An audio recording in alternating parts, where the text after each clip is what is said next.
সূরা তারিকে বলা হচ্ছে আয়াত 6 এবং 7, he has been created from spurted water which spurts out from the between the backbone and the chest bones. অর্থাৎ মানুষ যে জন্মগ্রহণ করে, অর্থাৎ যে শুক্রাণু সাহায্যে, সে শুক্রাণুটা পুরুষের ব্যাকবোন থেকে আসে। এটা আমি পরে মানে পরবর্তীতে সার্চ করে আমাদের জানতে পেরেছি যে ব্যাকবোন না, বাম, মানে পিঠের হাড়, মেরুদণ্ডের হাড় এবং বক্ষপাজরের মধ্যবর্তী স্থান থেকে আসে। ওইখানে যে শব্দটা আছে সেটা হচ্ছে মধ্যবর্তী স্থান, মানে বুকের যে পাজর আর যে জি মানে জি জি ওইটার মাঝখান থেকে আসে, এটা ওইখানে বলা হয়েছে মাঝখান থেকে নির্গত হয়, এই জিনিসটা ওইখানে বলা আছে। হয়। জি জি। তো এই এই এই জিনিসটা আমি পরে সার্চ করার মধ্যে জানতে পারলাম যে হ্যাঁ আসলেই মানে শুক্রাণুটা কি আসলে জানতে পারলেন যে শুক্রাণু আসলে এখান থেকে বের হয়? এটা আপনি কোথা থেকে জানতে পারলেন ভাই? এটা তো অদ্ভুত কাণ্ড। তো আমি তো জানি যে শুক্রাণু অন্ডকোষ থেকে বের হয়। আপনি এটা কোত্থেকে জানলেন ভাই? কোন ছাগলে আপনাকে এই কথা বলেছে বলেন তো? দুটি প্রশ্ন, আপনার কথা শোনা যাচ্ছে না। আপনি একটু আবার একটু বলেন তো কোথা থেকে আপনি জানতে পারলেন?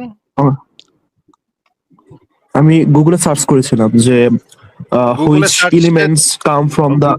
গুগল সার্চ তো কোনো অথেন্টিক সোর্স অফ ইনফরমেশন না। গুগলে যে কোনো মানুষ যে কোনো কিছু ইন্টারনেটে লিখতে পারে, সেই জিনিসটা গুগল সার্চ ইঞ্জিন, সেই গুগল কি করে সেই জিনিসগুলা আপনাকে এনে দিবে, সেই বিষয়ে লেখায় আপনাকে এনে দিবে। গুগল তো ভেরিফাই করার মতো কোনো জায়গা না যে গুগলে পেলাম। গুগলে তো অনেক কিছুই পাওয়া যায় ভাই। হ্যাঁ, গুগলে সার্চ তার করলে তো মানে অনেক। তার মানে কি এটা মিথ্যা হতে পারে? আমরা এখন দেখবো দুইজন মিলে একসাথে টেস্ট করে দেখবো যে এটা মিথ্যা কি সত্য, সেটা আমরা একটু দুইজন মিলেই দেখবো। আমরা একটা চ্যাট জিপিটি কে জিজ্ঞেস করব, বা গ্রক, এখন সবচেয়ে ভালো এআই চ্যাটবট হচ্ছে গ্রক। গ্রককে আমরা দুজন মিলে একসাথে জিজ্ঞেস করব যে জি জি। মানে এই যে বীর্য, মানুষের যে স্পার্ম, সেটা কোথা থেকে বের হয় সেটা আমরা শুক্রাণু, জি। স্পার্ম যেটা সেটা কোথা থেকে বের হয় সেটা আমরা গ্রককে জিজ্ঞেস করি। আসেন, প্রথমে আমরা লিখে দিব যে যেন সে কোনো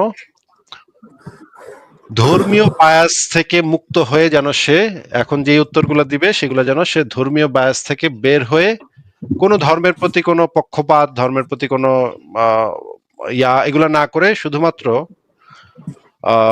যুক্তি, বৈজ্ঞানিক প্রমাণ এগুলোর উপর ভিত্তি করে যেন সে উত্তর দেয়। এই কথাটা আগে লিখে দিব, ঠিক আছে ভাই? জি জি জি। আচ্ছা, কারণ হচ্ছে গিয়ে এই যে চ্যাট বটগুলো যেগুলো করে, মানুষের ধর্মীয় অনুভূতির কারণে অনেক সময় উত্তর দিতে সংকোচ বোধ করে।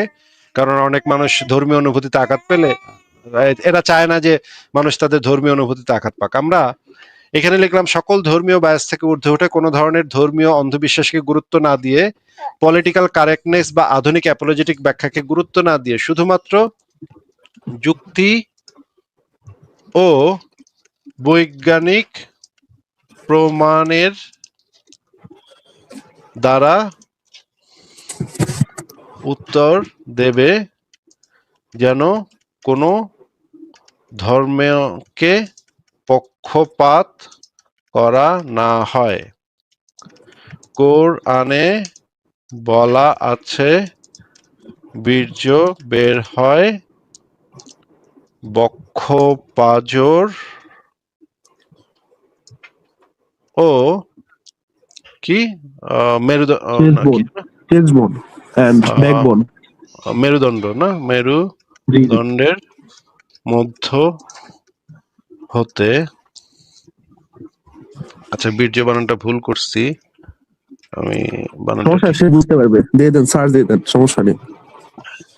এটা বৈজ্ঞানিকভাবে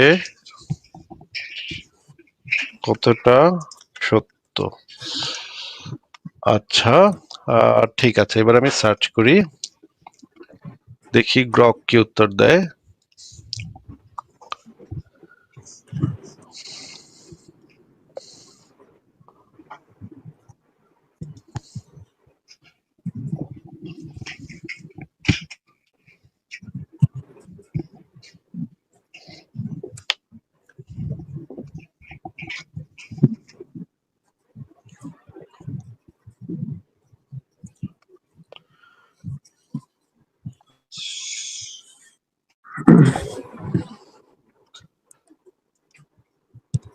আরে এত সময় লাগে। আচ্ছা, সে অনেক, আমি এক্সপার্ট হিসেবে অ্যান্সার করতে বলছি, এই জন্য সে অনেক ডেটা অ্যানালাইসিস করে উত্তর দিচ্ছে। ফার্স্ট ওইটা দিলে দ্রুত উত্তর দিত, কিন্তু আমি সবসময় এক্সপার্ট হিসেবে কমান্ড দেই, এই জন্য সে। আচ্ছা, জি জি, সমস্যা নেই। এখানে বলা হচ্ছে যে সূরা আর আত-তারিকে উল্লেখ আছে মানুষ একটি উৎসরিত তরল থেকে সৃষ্টি হয়েছে যা মেরুদণ্ড পাঁজরের মধ্য থেকে উদ্ভূত হয়। এ বর্ণনা বৈজ্ঞানিকভাবে সত্য নয়। দেখা যাচ্ছে ভাই? জি জি, দেখতে পাচ্ছি। অ অ তাহলে তো ভাই মুসিবত হয়ে গেল। আচ্ছা, দেখি কি লেখা।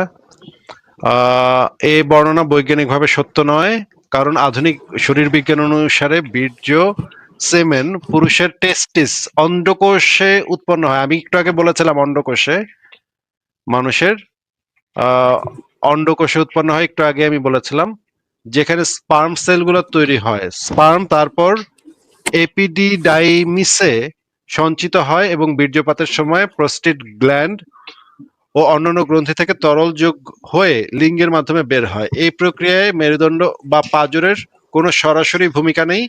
স্পার্মের পথ টেস্টিস থেকে শুরু হয়ে deferent duct, spermatic cord, pelvic cavity হয়ে প্রোস্টেট পর্যন্ত যায়। এই ধারণা আধুনিক বিজ্ঞানের সাথে সাংঘর্ষিক, কারণ বীর্যের উৎপত্তি ও পথের বিস্তারিত মানচিত্র অ্যানাটমি এবং মাইক্রোস্কোপিক পর্যবেক্ষণের মাধ্যমে নিশ্চিত হয়েছে, যা মেরুদণ্ড বা পাঁজরকে একসাথে যুক্ত করে না। পরিবর্তে এটি প্রাচীন গ্রিক চিকিৎসকদের ধারণার সাথে মিলে যায়, যেমন হিপোক্রেটাসের মতে বীর্য শরীরের সব অংশ থেকে উদ্ভূত হয় এবং গ্যালেনের মতে এটি একটি সক্রিয় নীতি যা শরীরের বিভিন্ন অংশের সাথে যুক্ত।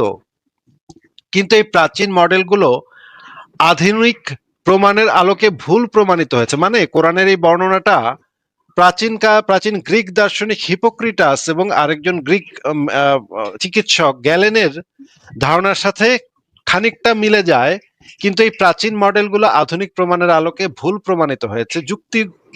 যুক্তিগতভাবে যদি বীর্য মেরুদণ্ড বা পাঁজর থেকে উদ্ভূত হতো, তাহলে টেস্টিকুলার ইনজুরি বা অপসারণে বীর্যপাত বন্ধ হওয়ার পরিবর্তে মেরুদণ্ডের সমস্যায় তা প্রভাবিত হতো। মানে বলতেছে যে, মনে করেন কারো অ্যাক্সিডেন্ট হয়ে যাদের মানে অন্ডকোষটা কাটা যায়, হ্যাঁ, অনেক সময় দেখা যায় যে অ্যাক্সিডেন্ট হয়, অন্ডকোষ কাটা গেছে, তখন তাদের বীর্যপাত হওয়া বন্ধ হয়ে যায়। কিন্তু মেরুদণ্ডের সমস্যায় কোনোদিন কখনো কারো মানে বীর্য পড়া বন্ধ হয়ে যায় নাই। তার এখান থেকে বোঝা যায় যে এটা একদম ভুল কথা। এবং এখানে কয়েকটা একাডেমিক ইয়াও আছে, মেডিকেল জার্নালও আছে, এখানে পরিষ্কারভাবে বলা আছে। সারাংশে এই বর্ণনা বৈজ্ঞানিক প্রমাণের ভিত্তিতে অসত্য এবং এটি প্রাচীন যুগের অসম্পূর্ণ জ্ঞানের প্রতিফলন। আপনি কি দেখতে পেয়েছেন এবং পড়তে পেরেছেন? জি জি জি, দেখতে পেয়েছি, পড়েছিও। তাহলে এখন কি বোঝা গেল যে কোরআনের যে বক্তব্যটা আছে, কোরআনের বক্তব্যটা একটা ভুল বক্তব্য, বরঞ্চ এটা মুহাম্মদের আগের জামানার যে গ্রিসের যে দার্শনিকরা ছিলেন বা বিজ্ঞানীরা ছিলেন, তারা যে ভুলটা করছিল, মুহাম্মদ হয়তো কারো থেকে শুনে বা কোথাও থেকে শুনে বা কোথাও থেকে জেনে, সেইটা তাদের সমাজে যে ধারণাটা প্রচলিত ছিল সেইটাই সে কোরআনের ভিতরে বলছে। তাহলে তো কোরআনটা তো আল্লাহর বাণী হইতে পারে না, নাকি? জি, কোরআন কি তাহলে আল্লাহর বাণী হতে পারে? আল্লাহর তো জি, এটা আমি জানা বুঝতে থাকার কথা। পেরেছি আসলে। আল্লাহর তো এটা জানা থাকার কথা যে বীর্য কোথা থেকে উৎপন্ন হয়, এটা তো আল্লাহ হইলে তো সেটা ডেফিনেটলি তার জানা থাকার কথা। কিন্তু যদি মোহাম্মদ যদি এরকম একজন ব্যক্তি হয় যে আশপাশের থেকে মানুষ এই বিষয়ে আমি আসলে মতামত প্রকাশ করতে পারছি না। আহ, এই আচ্ছা, এই বিষয়টা জেনে আপনার কাছ থেকে জানতে পেরে আমি উপকৃত হলাম। আচ্ছা, আপনার কাছে তো আপনার কাছে যদি ফোন থাকে তাহলে তো আপনার কাছে এই জিনিসগুলো আছে, গ্রক, চ্যাট জিপিটি, জেমিনি, সবগুলাকে প্রথমে একটা কমান্ড দিয়ে নেবেন। আমি যে কমান্ডটা শুরুতে দিয়েছিলাম, সমস্ত ধর্মীয় বায়াস থেকে, ধর্মীয় পক্ষপাত থেকে ঊর্ধ্বে উঠে উত্তর দিতে হবে।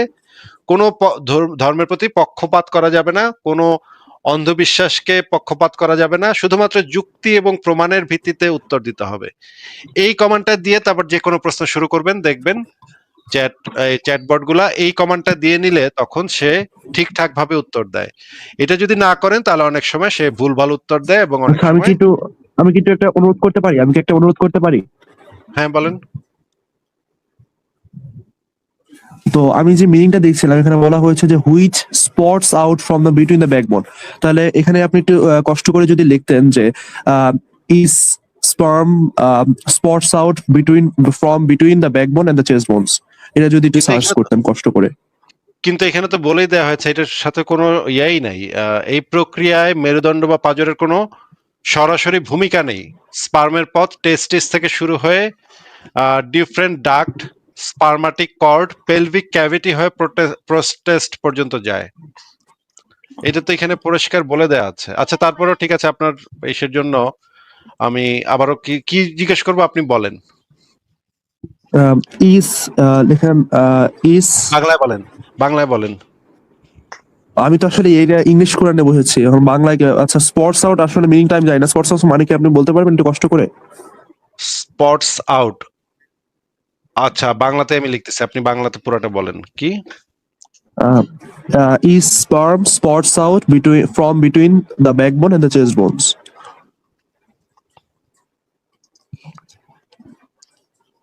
স্পটস আউট, এটার উচ্চারণটা আমি বুঝতে পারছি না। আমি দাঁড়ান আপনি দেখে নিচ্ছি। আমি তো টাইপই করতে পারতেছি না। বা ইয়া ভাই, দুটি প্রশ্ন ভাই, আপনি আমাকে প্রাইভেট চ্যাটে একটু টাইপ করে দেন তো। আমি টাইপও করতে পারতেছি না কারণ আমার কোলে আমার ছেলে, সে আমাকে টাইপ করতে দিচ্ছে না আসলে। হ্যাঁ আচ্ছা, আমি কি তাহলে ইংলিশটা লিখে দিব এখানে মেসেজ হ্যাঁ বক্সে? হ্যাঁ, প্রাইভেট চ্যাট বক্সে আপনি ইংলিশটা লিখে দেন। জি জি জি।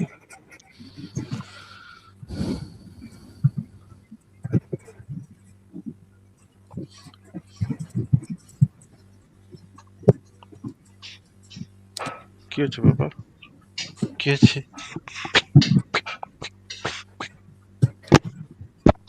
যে আমি লিখেছি। আচ্ছা আমি দেখতেছি দাঁড়ান।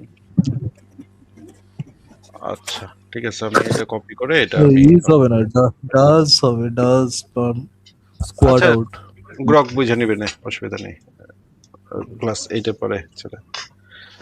ঠিক আছে এটা আমি দিচ্ছি, দেখি কি বলে। আচ্ছা ব্লকে করতেছেন।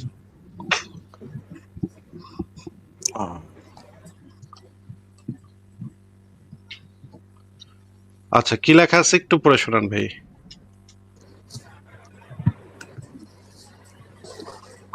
আমি কি বলবো?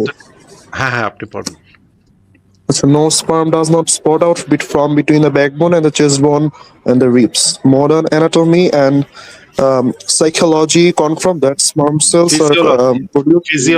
Physiology Oh, physiology. আচ্ছা, আমি দেখতে পাচ্ছি না। Physiology confirm that sperm cells are produced in the seminiferous tubulus within the testicles and which are located in the scrotum outside the abdominal cavity. আচ্ছা ঠিক আছে, নই লেখা আছে, আমি বুঝতে পারলাম, ধন্যবাদ। তাহলে আমরা কি বুঝতে পারলাম, কোরআনের যে বক্তব্য সেটা প্রাচীনকালের যে গ্রিক ফিলোসফারদের বক্তব্য আসলে একটু এডিট করে কোরআনে মেরে দেওয়া হয়েছে। আচ্ছা আমরা এখন একজন ঢাকা মেডিকেল কলেজের একজন ডাক্তারকে আমরা একটু যুক্ত করি, দেখি উনি এই বিষয়ে কি বলেন না কি বলেন। আমি আমার বন্ধু মানুষ, আমাদের বন্ধু মানুষ, আমরা একটু শ্যাডো অফ ডক্টর ভাইকে যুক্ত করলাম। শ্যাডো অফ ডক্টর ভাই আপনি আগে একটু আমাদের কে আপনার পরিচয়টা একটু দেন, কারণ আমি শ্যাডো অফ ডক্টর ভাইকে চিনি। উনি আমি যখন ঢাকা মেডিকেলে আহত অবস্থায় সার্জারিতে ছিলাম, উনি সেই সার্জারিতে একজন সার্জন হিসেবে সেখানে উপস্থিত ছিলেন এবং আমার চিকিৎসা করেছেন। ওনাকে আমি ব্যক্তিগতভাবেও চিনি। শ্যাডো অফ ডক্টর ভাই আপনি একটু আপনার পরিচয়টা আগে একটু দেন। নাম বলতে হবে না, জাস্ট আপনি কি করেন বা কোথায় কি করেন। আমি একজন ডাক্তার, যে সার্জন হিসেবে আছি এবং সশস্ত্র বাহিনীতে আছি। ওইটুকু বলি এখন আপাতত সশস্ত্র বাহিনীতে হ্যাঁ? আছেন, সশস্ত্র বাহিনীতে সার্জন হিসেবে আছেন। হ্যাঁ এবারে আপনি একটু বলেন তো যে আমাদের যে কোশ্চেনটা সেই কোশ্চেনটার একটু উত্তরটা দেন। হ্যাঁ আসিফ ভাই, ওইটা বলার জন্য আমি আসছি। আসলে ওই মানে ওরা সবার ধারণা আপনার স্পাইনাল কর্ড থেকে, ব্যাকবোনটারে স্পাইনাল কর্ড বলা হয়। সার্ভাইকেল স্পান থেকে একটা স্যাক্রাম পর্যন্ত যে পুরাটারে স্পাইনাল কর্ড বলা হয়। এটা 3টা লেয়ার দেয়া থাকে, ডুরা ম্যাটার, পায়া ম্যাটার, অ্যারাকোনা ম্যাটার। আর এটার মধ্যে একটা ফ্লুইড থাকে যেটা স্পাইনাল ফ্লুইড বলা হয়, ওইটারই ওরা বীর্য হিসাবে মনে করে। কিন্তু বীর্যটা তৈরি হয় আমাদের অ্যাবডোমেনের, লয়ার অ্যাবডোমেন, মানে আপনার মূত্রথলির উপরে নিচেই, জাস্ট নিচেই সেমিনিফেরাস টিউবুলস থাকে। এই টিউবুল, আমি পাথওয়েটা একটু বলে দেই, বাংলায় বললে সবাই বুঝতে পারবে, আপনার দর্শকরা বুঝতে পারবে, উনিও বুঝতে পারবে। সেমিনিফেরাস টিউবুলস থেকে ইপিডিডাইমিস আছে, ইপিডিডাইমিস থেকে চলে আসে হইলো আপনার এই আমি কি একটা ছবি বের করব যেখান দিয়ে আরো পরিষ্কার বোঝা যায়? আপনি কি হ্যাঁ তাহলে হ্যাঁ ছবিটা? হ্যাঁ দেখা।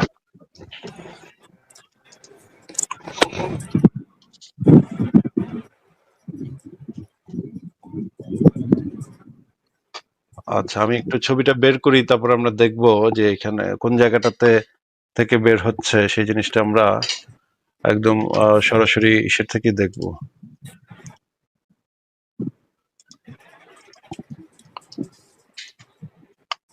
হ্যাঁ, আমরা একটু দেখি, এটা একটু শেয়ার দিচ্ছি আমি। যদিও ছবিটা একটু মনে হতে পারে একটু অ্যাডাল্ট ছবি, কিন্তু এটা তো আসলে আমরা একটা জিনিস জানার চেষ্টা করতেছি। আমরা একটু দেখবো। ভাই আপনি বলেন তাহলে কোন জায়গাটা সম্পর্কে কি বলছেন, আপনি বলেন। শ্যাডো অফ ডক্টর ভাই বলেন। হ্যাঁ, শোনা যাচ্ছে? হ্যাঁ একদম। আচ্ছা আসিফ ভাই, খুব সুন্দর একটা ছবি দিয়েছেন, নাইস। ছবিটা দেখেন আপনি, এই ব্লাডারের পাশে সেমিনাল বেসিকল আছে, সেমিনাল বেসিকল। হ্যাঁ, বেসিকেলের পাশে আছে ইজাকুলেটরি ডাক্ট। যখন আপনার পেনিসটা ইজেক্ট হয়, এই ইজাকুলেটরি ডাক্টটা কনস্ট্রাকশন করে, তখন ওই স্পার্মটা সামনে ফ্লো হয়। দেখেন ইউরেথ্রা আছে, ইউরেথ্রাল গ্ল্যান্ড আছে, বাল্বো ইউরেথ্রাল গ্ল্যান্ড আছে, পাশে একটা প্রোস্টেট গ্ল্যান্ড আছে। প্রোস্টেট একটা গ্ল্যান্ড, এটা একটা মানে থলির মতো, মেয়েদের যেমন ইউটেরাস থাকে মানে পুরুষদের এই ইয়ে থাকে, প্রোস্টেট গ্ল্যান্ড থাকে। এই দেখেন প্রোস্টেট গ্ল্যান্ড থেকে দেখেন একটা বাল্বো ইউরেথ্রাল গ্ল্যান্ড ইউরেটার দিয়ে আপনার পেনিসে চলে যাচ্ছে। খেয়াল করতেছেন? উনিও হয়তো খেয়াল করতেছেন।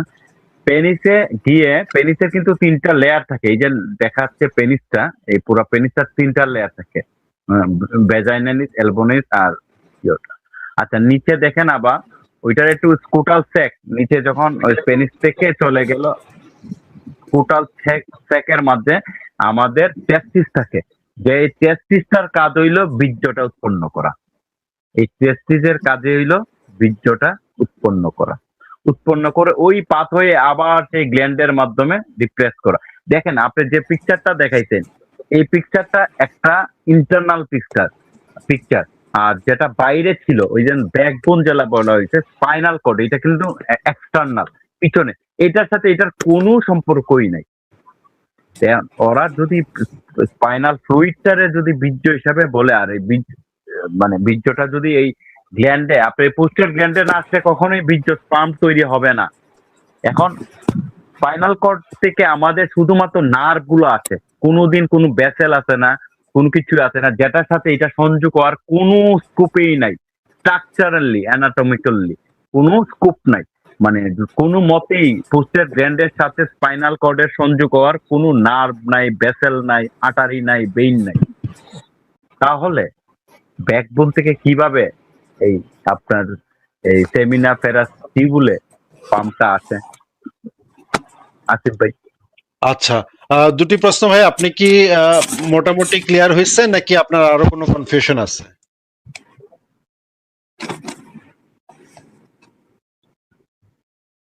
দুটি প্রশ্ন ভাই, আপনার কি না না, মোটামুটি অবশ্যই আমি ক্লিয়ার? ক্লিয়ার হয়েছে। ধন্যবাদ ব্যাপারটা জানো। আমার আরেকটা প্রশ্ন আছে। আপনি কি এই বিষয়টা আরো কোনো প্রশ্ন করে শ্যাডো অফ ডক্টর ভাইয়ের কাছ থেকে আরো একটু ক্লিয়ার হয়ে নিতে চান নাকি?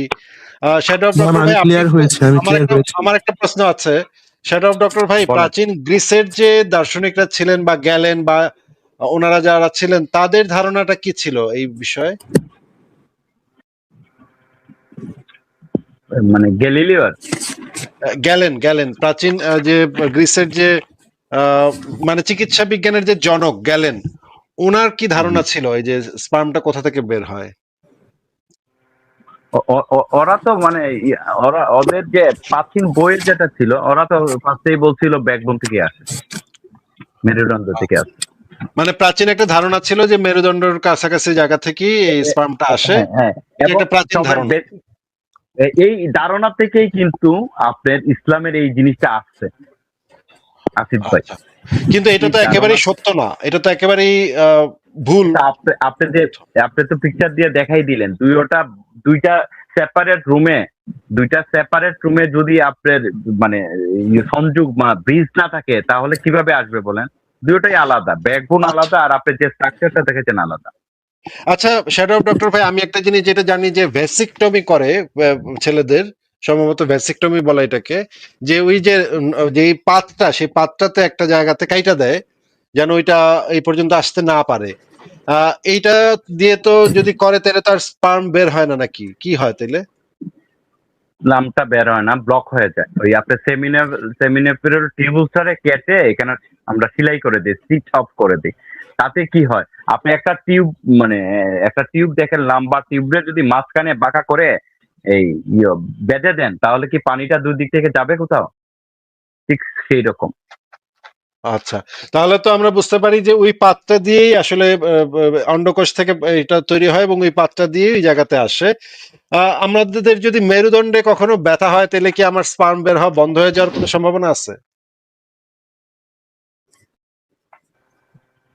মেরুদণ্ডে ব্যথা হইলে পান না, তবে নার্ভের কারণে অনেক সময় এজোস্পার্মিয়া ঘটে।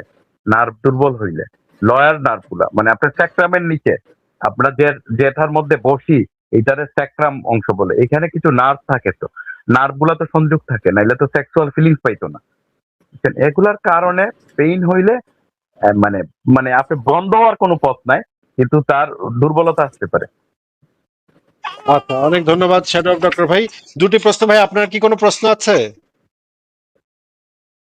জি, একটা প্রশ্ন আছে, আপনার অনুমতি দিলে আমি করব। আচ্ছা ফারাজ ভাই, আজকে আর আমি আলোচনা করতে পারতেছি না। ফারাজ ভাই, আমি তাহলে আজকে বিদায় নিই। আসিফ ভাই, আমার ওকে, একটা ঠিক প্রশ্ন আছে, ছিল। চলো। আচ্ছা, শ্যাডো ভাই বলেন, আপনার প্রশ্নের উত্তর দিয়ে চলে যাই।